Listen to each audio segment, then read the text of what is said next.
Hello students, welcome to unique classes of right way. आज बच्चे stats 2 जो कि है आपका इंटरमीडिएट स्टैटिस्टिक्स फॉर इकोनॉमिक्स, इसके हम लोग सेकेंड क्लास में हैं। फर्स्ट क्लास में हम लोगों ने सैम्पलिंग करना सीखा था कि किस तरीके से सैम्पलिंग करते हैं, और सैम्पलिंग कर बनाने के साथ साथ सैंपल्स, डिफरेंट टाइप के सैंपल्स बनाने के साथ साथ क्या क्या पूछे जा सकते हैं क्वेश्चन में। इससे 10 मार्क्स का एक क्वेश्चन आपके पेपर में आता है, फर्स्ट क्वेश्चन ही होता है वो। उससे क्वेश्चन आना ही आना है, जहाँ पे कुछ आपको क्राइटेरिया दिया रहेगा। जैसे लास्ट क्लास में हमने देखा था 2 GB 4 GB 8 GB वाला एग्जाम्पल जो देखा था, वैसा ही होगा। और यहाँ पर जो है वो सैंपल हमें बनाना होगा। बस एक ध्यान आपको देना है कि हमने जो क्लास में किया था उसमें रिपीटेशन अलाउड था, एग्जाम वाले में किसी किसी में रिपीटेशन अलाउड नहीं भी हो सकता है। तो वो ध्यान में रख करके हमें सैंपल बनाना है। जितने भी सैंपल पॉसिबल होंगे सारे बनाएंगे, और बनाने के बाद फिर आपको पता ही है 4-5 क्वेश्चंस बनते हैं। सैंपल मीन निकालो, उसकी एक्सपेक्टेंसी को चेक करो पॉपुलेशन मीन के साथ, सैंपल वेरिएंस निकालो, उसको चेक करो expectancy of sample variance population variance आता है या नहीं। या सीधा सैम्पलिंग डिस्ट्रीब्यूशन फॉर मीन पूछेंगे तो खाली मीन के जितनी पॉसिबिलिटीज है और उन सब की प्रोबेबिलिटीज। अगर distribution for variance sample variance पूछते हैं तो different type of variance possible from the samples chosen, और फिर उनकी प्रोबेबिलिटीज, इतना सब कुछ पूछा जा सकता है। अब वो था हमारा डिस्क्रीट में, वो डिस्क्रीट में था। अब एक कॉन्टिन्यूअस में भी हो सकता है इस टाइप का क्वेश्चन। तो एग्जाम्पल 5.21 आज हम लोग करेंगे क्लास में। इसके बारे में लास्ट क्लास में भी मैंने कहा था कि नेक्स्ट क्लास में यहीं पे होने वाला है। और ये जो मार्क है ये है वैसे बच्चों के लिए जिन्होंने पहले नहीं पढ़ा है स्टैट्स। तो बच्चे ये बता दें, इसको हम लोग स्टैट्स 2 पेपर का नाम देते हैं, क्योंकि ये स्टैट्स 1 कहीं ना कहीं था, उसमें कुछ बातें पढ़ाई गई थी जिसका यूज पार्ट 2 में होना है। जैसे मूवी का नहीं होता पार्ट 1 पार्ट 2, वैसे स्टैट्स का भी पार्ट 1 पार्ट 2। जब तक पार्ट 1 नहीं पढ़ोगे पार्ट 2 में समझ ही में नहीं आएगा कि क्या चल रहा है। तो चैप्टर 3 से एक्सपेक्टेंसी और स्टैंडर्ड डेविएशन ये सब का टॉपिक आना चाहिए, और चैप्टर 4 से नॉर्मल और एक्सपोनेंशियल इतना आना चाहिए। तो फिर आप सेमेस्टर 2 में समझ पाओगे स्टैट्स। तो एग्जाम्पल 5.21 पढ़े जरा बुक में देखो तो, service time for a certain type of bank transaction is a random variable having an exponential distribution with parameter lambda। मतलब यहाँ पर जो वेरिएबल है वो है service time. What is a variable? Service time. और वो सर्विस टाइम वेरिएबल यानी टी जो है वो किसको फॉलो कर रहा है? एक्सपोनेंशियल डिस्ट्रीब्यूशन को फॉलो कर रहा है। एक्सपोनेंशियल, एक्सपोनेंशियल आपको याद है एक्सपोनेंशियल का क्या फॉर्मेट होता था? F X lambda. तो ये हो जाता था lambda E to the power minus lambda X, याद होगा आपको। तो ये होता था एक्सपोनेंशियल का डिस्ट्रीब्यूशन, ठीक है। तो यहाँ पर भी टाइम जो है वो एक्सपोनेंशियल डिस्ट्रीब्यूशन को फॉलो कर रहा है।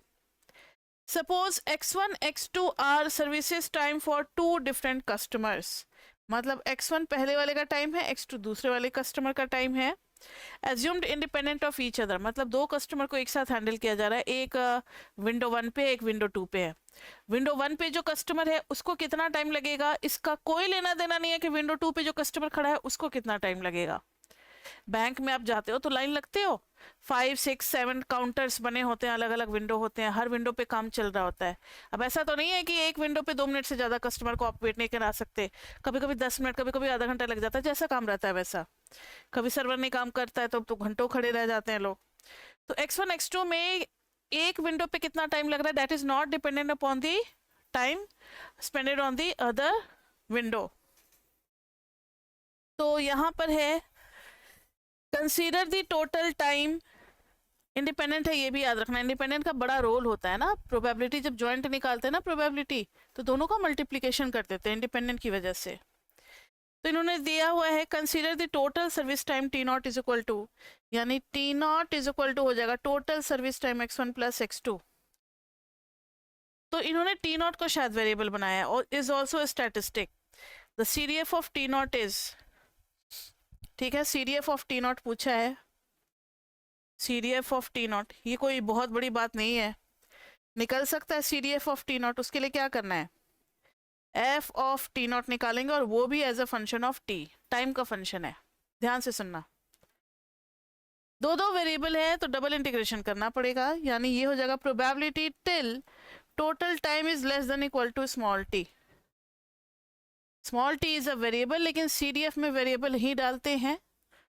तो अब टी नॉट क्या है, तो x1 प्लस x2 है, तो डबल इंटीग्रेशन x1 प्लस, अच्छा उसका प्रोबेबिलिटी डालना है ना हम लोग को, probability distribution, just a minute.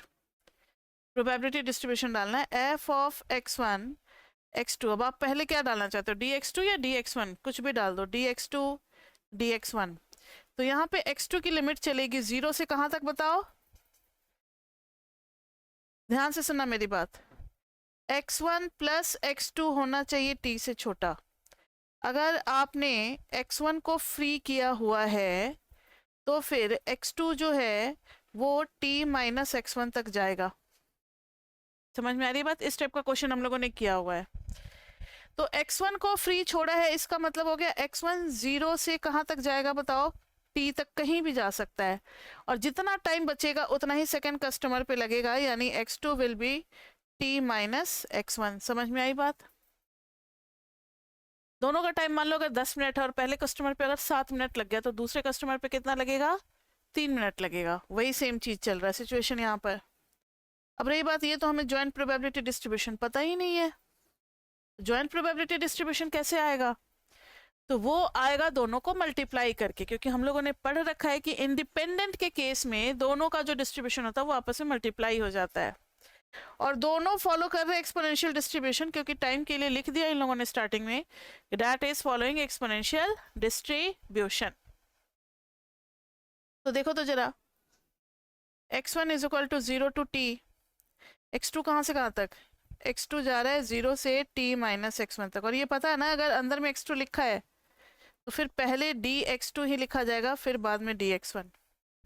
अब ज्वाइंट प्रोबेबिलिटी फंक्शन क्या होगा, दोनों का मल्टीप्लिकेशन क्योंकि इंडिपेंडेंट है और दोनों का सेम लैम्डा है, तो lambda e to the power minus lambda x1 lambda e to the power minus lambda x2। समझ में आ गया?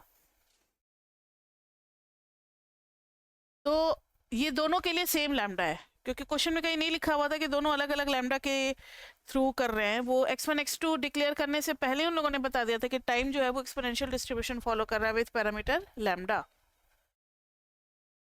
अब देखो लैम्डा स्क्वायर बाहर आ जाएगा क्योंकि कांस्टेंट है, डबल इंटीग्रेशन चलेगा e to the power minus lambda x1 into e to the power minus lambda x2 dx2 dx1। x2 is equal to 0 से t माइनस x1 तक और x1 इज इक्वल टू 0 से t तक। तो ध्यान दो, lambda square बाहर। अभी बाहर वाले इंटीग्रेशन को छोड़ दो, इसको तो बाद में करेंगे, अभी अंदर वाले इंटीग्रेशन को कर रहे हैं। तो अंदर वाले इंटीग्रेशन में एक खाली x2 वेरिएबल होगा, तो जो x1 वाला है वो भी तो बाहर आ जाएगा। x1 वाले को बाहर निकाल दे, e to the power minus lambda x1। तो इंटीग्रेशन खाली e to the power minus lambda x2 और dx2 का होगा। e to the power minus lambda x2, e का इंटीग्रेशन क्या होता है आपको पता है ना, इंटीग्रेशन अगर करना होगा तो e to the power minus 3x और फिर माइनस 3 से क्या कर देंगे हम लोग, डिवाइड कर देंगे। डिफरेंशिएशन में माइनस 3 से मल्टीप्लाई करते हैं, लेकिन इंटीग्रेशन में माइनस 3 से क्या करेंगे, डिवाइड करेंगे। e to the power minus lambda x2 upon में माइनस लैम्डा, और ये x2 की लिमिट है जो 0 से कहाँ तक जा रही है, t माइनस x1 तक और dx1। क्लियर? कुछ नहीं किया मैंने, डबल इंटीग्रेशन हम लोग पहले भी कर रखे हैं 5.1 5.2 में। थोड़ा सा आप वहां से रिवाइज कर ले तो फिर आपको दिक्कत नहीं होगी, जिन बच्चों को थोड़ा सा लग रहा है कि भूल गए हैं। तो एक एक करके इंटीग्रेशन करते हैं, पहले हम लोग x2 के रिस्पेक्ट में कर रहे हैं, फिर बाद में हम लोग x1 के रिस्पेक्ट में करेंगे। ठीक है, तो ध्यान से देखो, लैम्डा स्क्वायर बाहर, e to the power minus lambda x1 x1 is equal to 0 to t, और ये माइनस लैम्डा कहाँ आ गया, बाहर आ गया। और इसमें x2 की जगह पे एक बार ये डालना है और एक बार ये डालना है। इसमें डालेंगे एक बार x2 की जगह पे t माइनस x1 और एक बार 0, तो e to the power minus lambda t minus x1 minus e to the power minus lambda into 0 और फिर dx1। तो ये क्या हो जाएगा, लैम्डा से lambda cancel, minus lambda integration x1 is equal to 0 to t e to the power minus lambda x1, और ये क्या आ गया बताओ, e टू द पावर, ये तो -1 हो गया ना, e to the power minus lambda t minus x1 minus 1 into dx1। अब सबको अगर सॉल्व कर दें तो माइनस लैम्डा बाहर, integration x1 is equal to 0 से t, अब मल्टीप्लाई करेंगे तो e to the power minus lambda x1, देखो ये दोनों पावर आपस में ऐड हो जाएंगे क्योंकि बेस सेम है, minus lambda x1 minus lambda t और plus lambda x1 minus e to the power minus lambda x1, इसके साथ मल्टीप्लाई हो गया तो और dx1। समझ में आ रही है बात? ये दोनों तो कैंसिल हो गए, ये आ गया माइनस लैम्डा। अब इंटीग्रेशन की बारी, e to the power minus lambda t का विथ रिस्पेक्ट टू x1 क्या हो जाएगा, e टू द पावर, तो ये तो पूरा कांस्टेंट है ना, e to the power minus lambda t तो कॉपी, और 1 का क्या हो जाएगा x1, और minus e to the power minus lambda x1, और x1 का कोफिशिएंट क्या आ जाएगा minus lambda, e to the power minus lambda x1 upon minus lambda, कहाँ से कहाँ तक, 0 से t तक, तो माइनस लैम्डा। अब किसकी जगह पे ये लिमिट डालनी है, अपर लिमिट और लोअर लिमिट, x1 की जगह पे डालनी है, किसकी जगह पे डालनी है, x1 की जगह पे डालनी है, e to the power minus lambda t, x1 की जगह पे t डाल दिए और ये माइनस माइनस हो गया plus, e to the power minus lambda t upon में लैम्डा, और माइनस 0 डालेंगे तो इस x1 की वजह से 0, और यहाँ x1 0 डाल देंगे, माइनस माइनस हो जाएगा, ध्यान से देखना, minus e to the power minus 0 upon में माइनस लैम्डा। समझ में आ रहा है? 0 डालने के बाद एक बार तो t डाले थे, एक बार 0 डाले, तो ये आ गया, तो ये आ गया, ये प्लस प्लस और माइनस, ध्यान से देखना, minus lambda e to the power minus lambda t, t plus e to the power minus lambda t upon में लैम्डा, और ये हो गया -1। अब ज़्यादा से ज़्यादा आप क्या कर सकते हो इसको, e टू द पावर ये देखो, ये तो बाहर निकला तो लैम्डा हो गया, और यहाँ पर ज़्यादा से ज़्यादा आप कर सकते हो e to the power minus lambda t common, रुक जाओ थोड़ा सा अच्छे से करना पड़ेगा, minus lambda e to the power minus lambda t common, तो ये आ गया t प्लस 1 बाई लैम्डा, और फिर है -1, तो ये आ गया माइनस लैम्डा। ज़्यादा से ज़्यादा क्या कर सकते हैं अब हम लोग, तो माइनस लैम्डा से मल्टीप्लाई अगर कर दें, ज़्यादा अच्छा रहेगा, माइनस लैम्डा से मल्टीप्लाई ही कर देते, जस्ट वेट, क्योंकि बुक से मैच करना है ना, तो minus lambda e to the power में माइनस लैम्डा, और फिर minus e to the power minus lambda t और प्लस में लैम्डा। एक और मिस्टेक हो रहा था, ये e टू द पावर 0 1 होगा तो नीचे में लैम्डा भी तो है, तो लैम्डा भी तो डालना है, समझ में आ गई बात, तो लैम्डा लैम्डा कैंसिल होकर के ये हो गया +1। अब कोई दिक्कत नहीं है, e to the power minus lambda t common ले लेंगे, और वो भी माइनस साइन के साथ, तो आ जाएगा लैम्डा +1 और +1, ये आ गया हमारा CDF। तो इसको आप लैम्डा t भी कहीं पर आ रहा है, ये t है ना, ये t है, ठीक है, तो t लैम्डा। अब इसी को थोड़ा स्टैंडर्ड वे में लिखा हुआ है, F T naught t is equal to 1 minus e to the power minus lambda t फिर लैम्डा t +1, ये आ गया हमारा CDF। तो आपने देखा, एक जैसे CDF पूछा तो उसमें भी हम लोगों को डबल इंटीग्रेशन करना पड़ा, एक CDF पूछा तो उसमें भी हम लोगों को डबल इंटीग्रेशन करना पड़ा।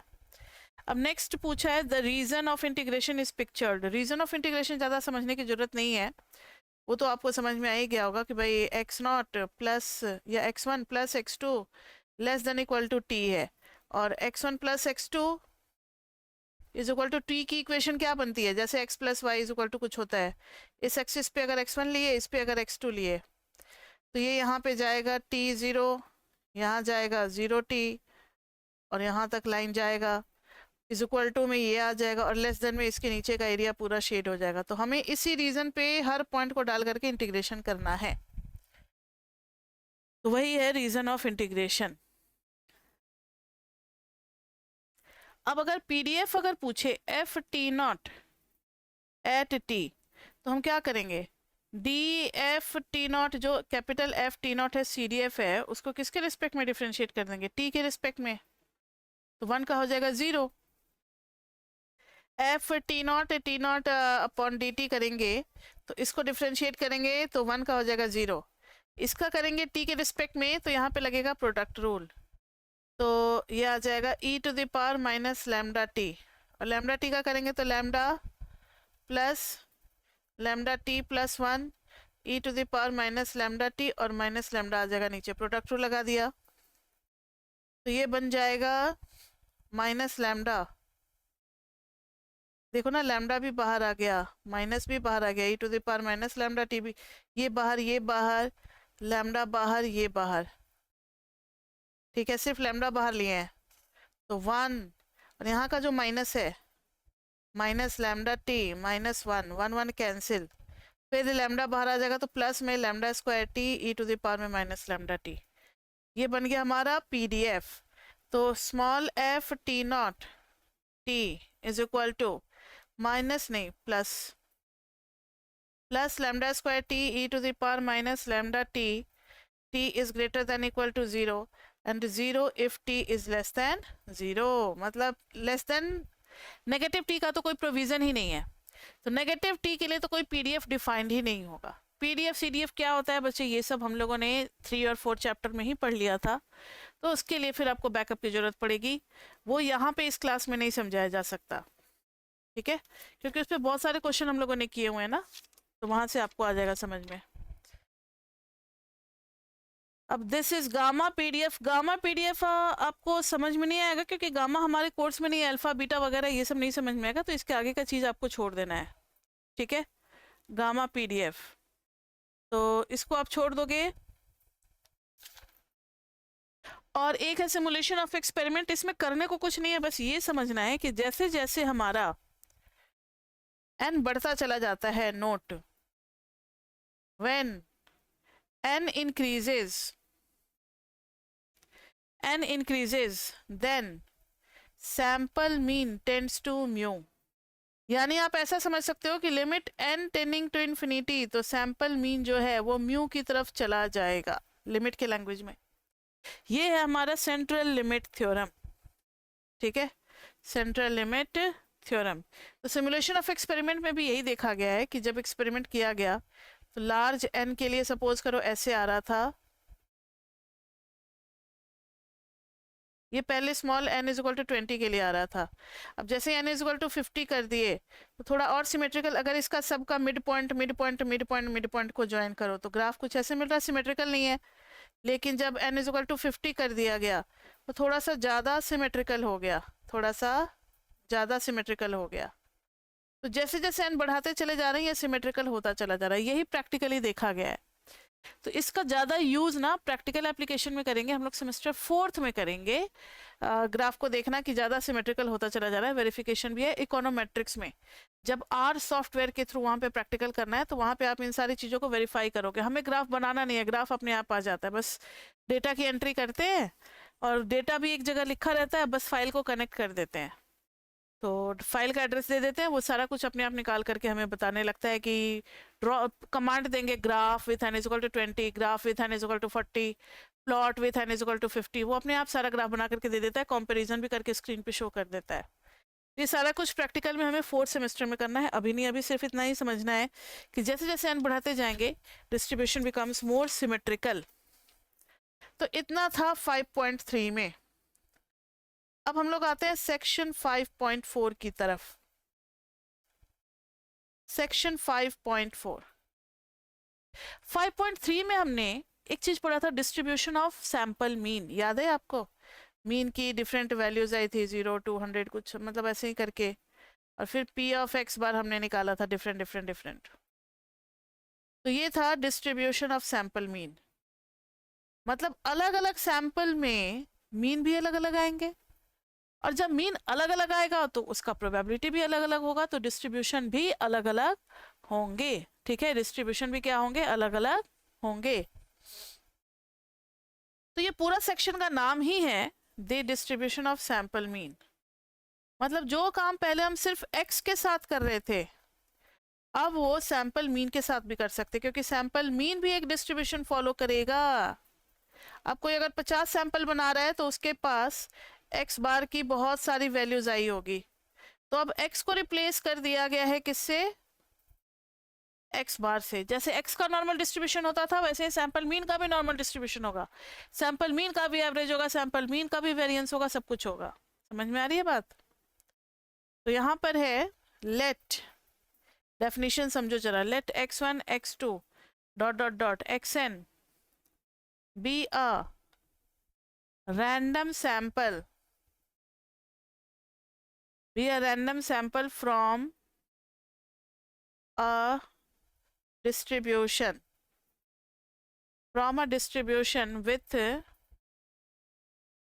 with mean value mu and standard deviation sigma, then पहला चीज, मतलब ये वैसे पॉपुलेशन से सैंपल लिया गया है जिसके पॉपुलेशन का मीन म्यू है और स्टैंडर्ड डेविएशन क्या है, सिग्मा है। तो पहला ये कह रहे हैं कि अगर आप एक्सपेक्टेंसी ऑफ एक्स बार करोगे तो वो आ जाएगा म्यू ऑफ एक्स बार, ऐसे लिखेंगे म्यू ऑफ एक्स बार मतलब एवरेज ऑफ सैंपल मीन, और ये हो जाता है म्यू। कैसे वो आप देख सकते हो, कैसे वो देख सकते हो, जैसे एक्सपेक्टेंसी ऑफ एक्स बार करेंगे तो एक्स बार के लिए क्या करेंगे, एक्सपेक्टेंसी ऑफ जितने भी सैंपल एलिमेंट्स है सबका सम x1 प्लस x2 से लेकर के कहाँ तक xn तक का सम और बाई n। अब देखो एक्सपेक्टेंसी का रूल है कि कांस्टेंट बाहर आ जाता है, 1/n क्या आ जाएगा बताओ, बाहर आ जाएगा 1/n, और अंदर में क्या बचेगा, अंदर में चला जाएगा e of x1 plus E of x2 plus dot dot dot dot dot plus E of xn। और ये सारे जो सैंपल एलिमेंट है ये कहाँ से लिए गए हैं, तो ये ऐसे डिस्ट्रीब्यूशन से लिए गए हैं जिसका मीन वैल्यू म्यू है और स्टैंडर्ड डेविएशन सिग्मा है।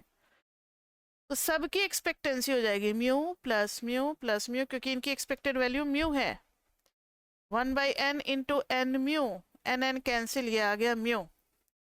तो expectancy of x bar is equal to mu, यानी सैंपल मीन का जो एवरेज होगा वो भी म्यू ही होगा, पॉपुलेशन मीन ही होगा। समझ में आई बात? अब सेकंड है वेरिएंस ऑफ एक्स बार, ये आपको याद करना है क्योंकि इसका यूज करेंगे हम लोग न्यूमेरिकल में। अभी थोड़ी देर में न्यूमेरिकल स्टार्ट हो जाएगा, बस 5-7 मिनट बाद। अब वेरिएंस ऑफ सैंपल मीन क्या होगा, तो ये हो जाएगा sigma square by n. Sigma किसका, तो x का, मतलब जो x का वेरिएंस आएगा उसका स्क्वायर, x का वेरिएंस जो आएगा उसको अगर सैंपल साइज से डिवाइड कर देंगे तो वो किसका वेरिएंस हो जाएगा, सैंपल मीन का वेरिएंस हो जाएगा। अब कैसे होगा उसको भी देख सकते हैं, ध्यान से सुनना। वेरिएंस ऑफ x मीन यानी x1 plus x2 plus dot dot dot dot dot xn by n लेकर के आगे बढ़ेंगे। अब वेरिएंस कहता है कि जब भी कोई कांस्टेंट बाहर निकलेगा तो वो स्क्वायर बन के बाहर निकलेगा, और इसका प्रूफ हम लोगों ने चैप्टर 3 में किया हुआ है। तभी कह रहे हैं कि आप चैप्टर 3 का फर्स्ट 2 क्लासेस पढ़ लेना, जिसमें ये सारा rules of expectancy and rule of variance जो कराए हुए हैं ना, तो ये यूज हो जाएगा आपका। तो 1/n स्क्वायर बाहर आ जाएगा और अंदर में हो जाएगा variance of x1 plus variance of x2 plus dot dot dot dot dot variance of xn। और ये सारे इंडिपेंडेंट है, इनका आपस में कोई कोरिलेशन नहीं है, क्योंकि कोरिलेशन होता तो फिर 2 इंटू को वेरियंस ऑफ x1 x2 इस तरीके से आता, 2 इंटू को वेरियंस ऑफ x1 x2 आता। ये सब हमने 5.2 में पढ़ा हुआ है। तो इंडिपेंडेंट है तो सब इस तरीके से आ जाएगा। अब 1/n स्क्वायर, ये सारे एलिमेंट कहाँ से आए हैं, ऐसे डिस्ट्रीब्यूशन से आए हैं जिसका मीन जो है वो म्यू है और वेरियंस जो है वो सिग्मा। देखो कहाँ, स्टैंडर्ड डेविएशन है सिग्मा। तो पॉपुलेशन का वेरिएंस है तो ये हो जाएगा, फिर ये हो जाएगा, dot dot dot dot dot, फिर ये हो जाएगा। ये कितना आ गया, n into sigma square by n square, तो एक n से n कैंसिल, ये आ गया सिग्मा स्क्वायर बाई n। यानी जो x के डिस्ट्रीब्यूशन का जो भी आएगा सिग्मा, तो x बार का जो स्टैंडर्ड डेविएशन होगा, यहाँ पर जो स्टैंडर्ड डेविएशन होगा वो हो जाएगा सिग्मा बाई रूट n। और इसको अगर देखोगे तो ये है, तो ये हो जाएगा इसका स्क्वायर, यानी कि सिग्मा स्क्वायर बाई एन। समझ में आ रही है बात? तो मीन के लिए अलग से अब वेरिएंस निकालने की जरूरत नहीं है, जो x का वेरिएंस आपको पता है वो प्रॉपर्टी लगा करके सीधा वही यूज कर देंगे हम लोग, ठीक है। थर्ड है let T naught be total variable, इसको हम लोग बोलते हैं टोटल वेरिएबल, मतलब sum variable, total sum variable, sample total भी इसको बोलते हैं। इसको क्या बोलते हैं? Sample total. कभी कभी हो जाता है कि total sum is lying between this and this, ऐसा कोई क्वेश्चन आ जाता है। इसमें हम लोगों को प्रूव करना E of T naught is equal to N into mu, और sigma of T naught is equal to root under N into sigma, या फिर वेरिएंस ऑफ टी नॉट, बात बराबर है, variance of T naught is equal to N into sigma square. देखो कैसे prove करेंगे, तो देखो जरा गौर से, E of T naught, E of T naught लेकर के आगे बढ़ेंगे तो ई के अंदर में क्या आ जाएगा? सैंपल x1 x2 से लेकर के कहाँ तक? xn तक का सम, तो सबका डिस्ट्रीब्यूट हो जाएगा ई of x1 plus E of x2 plus dot dot dot dot dot E of xn, सबका सम करेंगे तो क्या हो जाएगा? ये mu mu dot dot dot dot mu, कितना हो गया? n इंटू म्यू, आगे n इंटू म्यू। अब वेरिएंस ऑफ टी नॉट लेकर के चलेंगे, तो variance of x1 plus x2 से लेकर के कहाँ तक? xn तक, तो ये आ जाएगा variance of x1 plus variance of x2 से लेकर के कहाँ तक बताओ? वेरिएंस ऑफ xn तक। वेरिएंस ऑफ x1 क्या हो जाएगा? Sigma square, variance of x2 भी सिग्मा स्क्वायर, ये भी सिग्मा स्क्वायर, तो आ नहीं गया n इंटू सिग्मा स्क्वायर, यानी variance of T naught is equal to n into sigma square, और standard deviation of T naught की जरूरत पड़ेगी तो रूट n इंटू सिग्मा। अब आप कहोगे मैम आपने 3 पॉइंट्स जो पढ़ाए हैं इसका क्या यूज है, ये हमने क्यों पढ़ा है? तो अब वही चीज आगे करने चल रहे हैं, वही चीज आगे करेंगे, कुछ क्वेश्चंस में करेंगे हम लोग। तो 1 बाय 1 एग्जाम्पल करते हैं। जैसे आपके बुक में है एग्जाम्पल 5.24, 5.24। अब देखो जरा कौन सा एग्जाम्पल करने चला, तो एग्जाम्पल 5.24 सबने बुक निकाल लिया, देखना जरा। In a notched tensile fatigue test on a titanium specimen, ये सब बच्चे साइंस इंजीनियरिंग की बुक है, तो इंजीनियरिंग के बुक में इसी तरीके से लैंग्वेज मिलेंगे आपको। The expected number of cycles to first acoustic emission used to indicate crack initiation is mu is equal to 28,000, mu दिया हुआ है, and standard deviation of the number of cycles is sigma is equal to 5,000 दिया हुआ है। let x1 x2 x25, यानी कि sample size कितना हो गया? 25 is the sample size. Be random sample of size 25 where each xi is the number of cycles on a different randomly selected specimen, ठीक है। Then the expected value of the sample mean, अब देखो इन्होंने क्या क्या पूछा है, e of x बार पूछा है, उसके बाद से पूछा है e of t नॉट, दोनों पूछा है, उसके बाद से है वेरिएंस ऑफ x बार, जो जो हमने पढ़ा है, वेरिएंस ऑफ टी नॉट, और फिर standard deviation of x bar, standard deviation of T not, सब निकालना है। करें आगे, तो ध्यान से देखो। एक्सपेक्टेंसी ऑफ x बार का फॉर्मूला क्या पढ़ा था हम लोगों ने? Expectancy of x bar is simply mu, mu यहाँ पे दिया हुआ है 28,000, तो यही हो जाएगा हमारा expectancy of x bar. Expectancy of T not क्या हो जाता है? n इंटू म्यू, अभी तो प्रूव किया था, कहाँ गया ये n इंटू म्यू, n है 25, तो 25 इंटू 28,000 निकालो तो बच्चे कितना आएगा? पूरा सॉल्व करके ये आ जाएगा 7 लाख। उसके बाद से वेरिएंस ऑफ x बार, तो ये था सिग्मा स्क्वायर बाई n, तो सिग्मा स्क्वायर, सिग्मा दिया हुआ है 5,000, देख लो एक बार क्वेश्चन में, हाँ स्टैंडर्ड डेविएशन ही 5,000 है, वेरिएंस नहीं है, तो 5,000 का स्क्वायर बाई n, n है 25, तो ये हो जाएगा 25 1 2 3 1 2 3 बाई 25, 25 से 1 गया तो 1 1 2 3 1 2 3, ये आ गया वेरिएंस, ठीक है। अब है आगे वेरिएंस ऑफ टी नॉट, तो वेरिएंस ऑफ टी नॉट के लिए क्या फॉर्मूला भी निकाला था हम लोगों ने, n इंटू वेरियंस, तो n को वेरिएंस से मल्टीप्लाई कर देना, यानी 25 को 5000 से स्क्वायर से मल्टीप्लाई, जो आएगा लिख दोगे। अब सिग्मा ऑफ एक्स बार, तो इसी वेरिएंस का अंडर रूट कर देंगे, वेरिएंस ऑफ एक्स बार का अंडर रूट, यानी root under 10 to the power 6 आ जाएगा 10 to the power 3। Sigma of T naught ये आ जाएगा root under variance of T naught, यानी कि इसका अंडर रूट, तो 25 का 5 हो जाएगा और 5000 स्क्वायर का 5000 हो जाएगा, तो ये हो गया 25,000। ठीक है,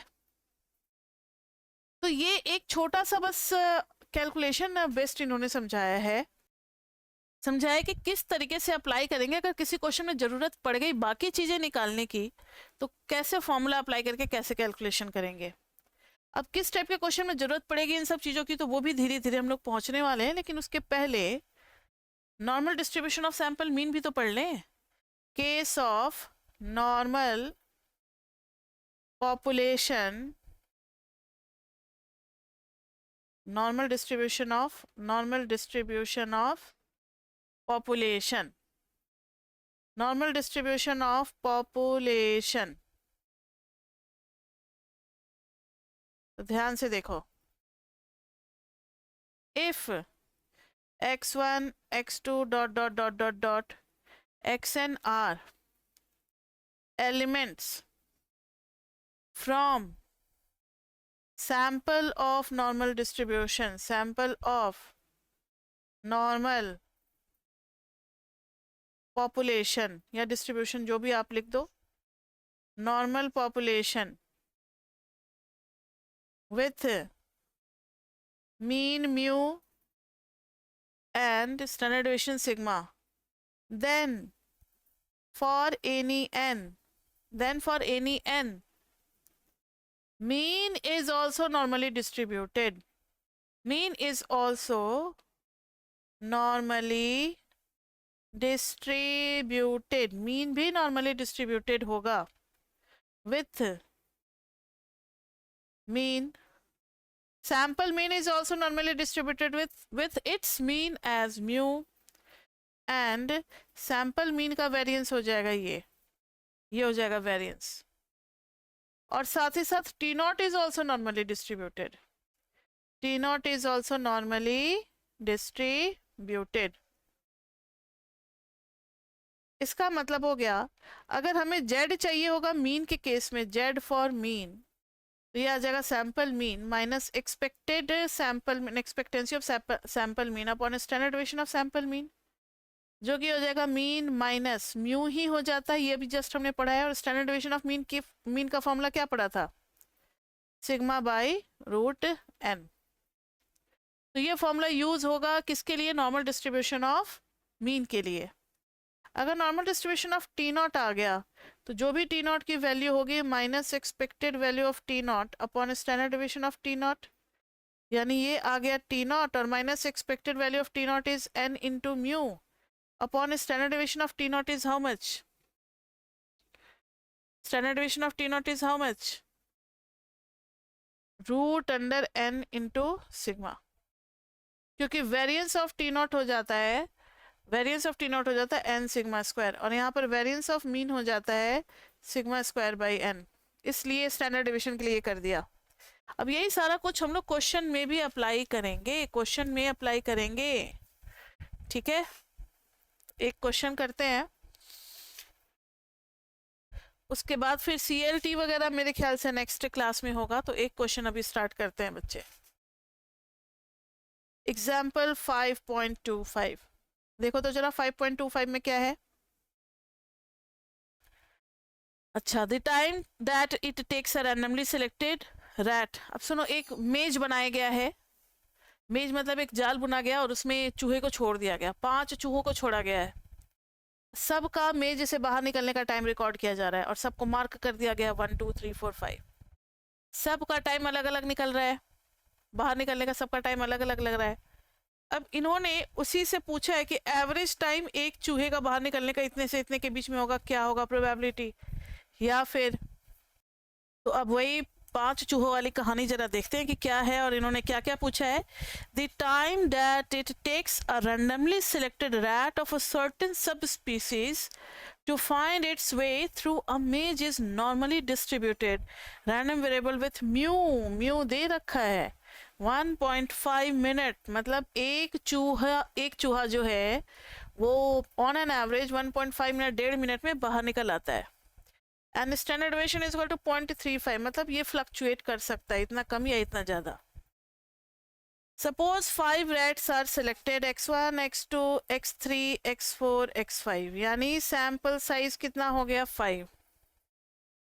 Denote their times in the maze, assuming the x size to be a random sample from this normal distribution.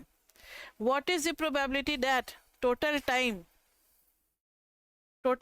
t naught जो है वो x1 plus x2 से लेकर के कहाँ तक है, x5 तक है. फॉर द 5 इज बिटवीन, मतलब इन्होंने पहला पूछा है कि व्हाट इज द प्रोबेबिलिटी कि T naught is between 6 and 8 minute. Between पूछा है तो इन दोनों को नहीं लेंगे 6 and 8 मिनट के बीच में. वैसे नॉर्मल डिस्ट्रीब्यूशन में ज़्यादा फर्क नहीं पड़ता है. 6 और 8 के बीच में क्या होगा, ये पहला क्वेश्चन है, ए पार्ट. आगे बढ़ते हैं. By the proposition T naught, ये तो खैर इन्होंने समझाया है, वो तो हमें खुद करना है. आगे एक और क्वेश्चन है, determination of the probability that sample average is normally distributed is at most. B part में पूछा है probability for sample mean is at most 2 minutes. ये भी निकालना है. और भी कुछ है नहीं, ये दो चीजें हमें निकालनी है. क्वेश्चन समझ में आ गया, ए और बी पार्ट. क्वेश्चन मैंने आपको समझा दिया, अब आपको बाकी का बुक में नहीं देखना, क्योंकि बुक में आप देखोगे ना तो आप कंफ्यूज कर जाओगे, क्वेश्चन कहाँ खत्म हो रहा है, सॉल्यूशन कहाँ से स्टार्ट हो रहा है, कुछ पता ही नहीं चल रहा है. और ये मैंने क्या लिख दिया, सैंपल साइज 5 है. ठीक है, अब चलो आगे बढ़ते हैं. सबसे पहले since x is normally distributed, अभी जो हमने नोट में पढ़ा था, since x is normally distributed so x bar and t naught is also normally distributed. t naught is also normally distributed.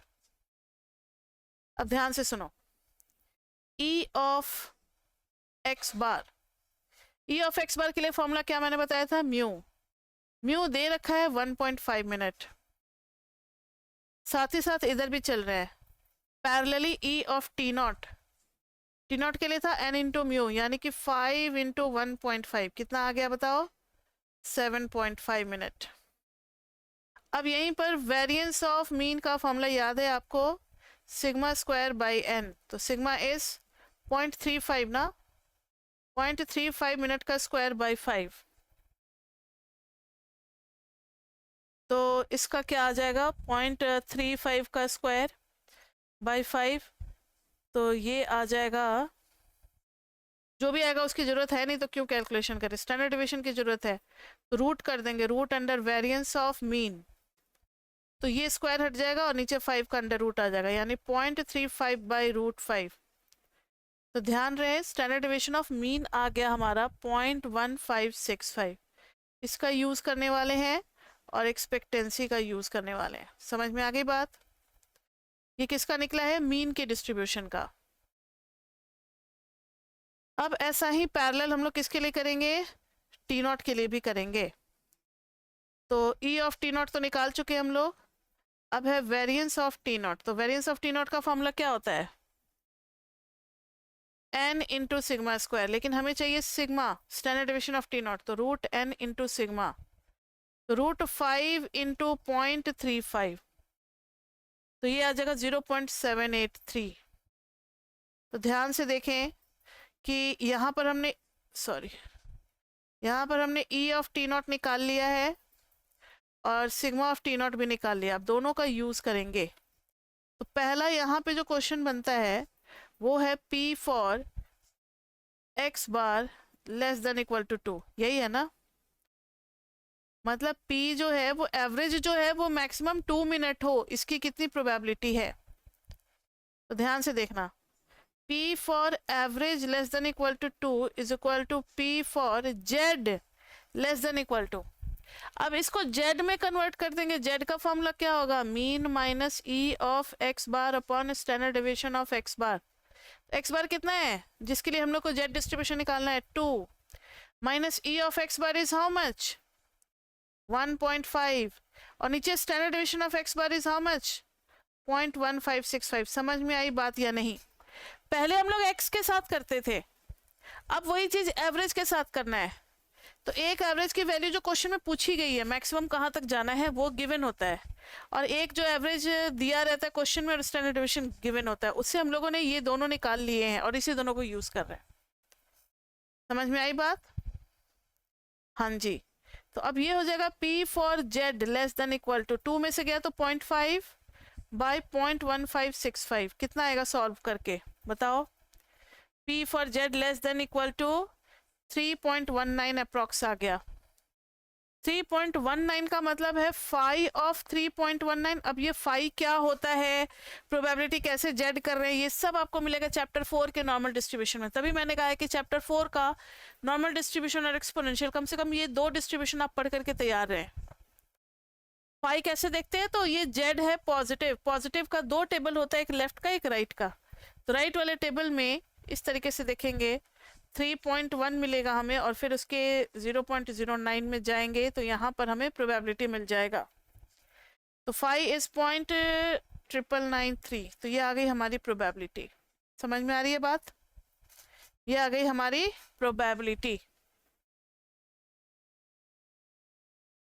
अब ऐसा ही कुछ हम लोग टी नॉट के लिए भी करेंगे. क्वेश्चन में क्या था कि T naught is between 6 and 8. तो probability for T naught is between 6 and 8. तो इसको हम लोग कन्वर्ट कर देंगे जेड में. जेड इज बिटवीन 6 वाला Z E of T not by sigma of T not, फिर 8 वाला Z E of T not by sigma of T not. तो ये पूरा ही वेरिएबल को हमने ट्रांसफॉर्म कर दिया. Z is between 6 minus E of T not निकाले हुए 7.5. स्टैंडर्ड डेविएशन कितना आ गया? 0.783. इधर आ गया 8 माइनस 7.5 बाई 0.783. पूरे को सॉल्व करेंगे तो this will be P for Z between. P for Z between Z1 आएगा 6 के लिए minus 1.92. Just a minute.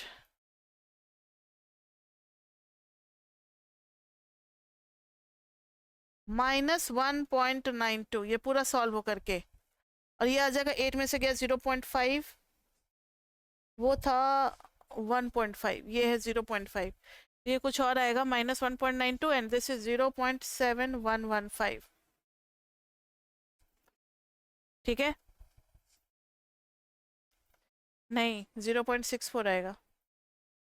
Just a minute. 0.64.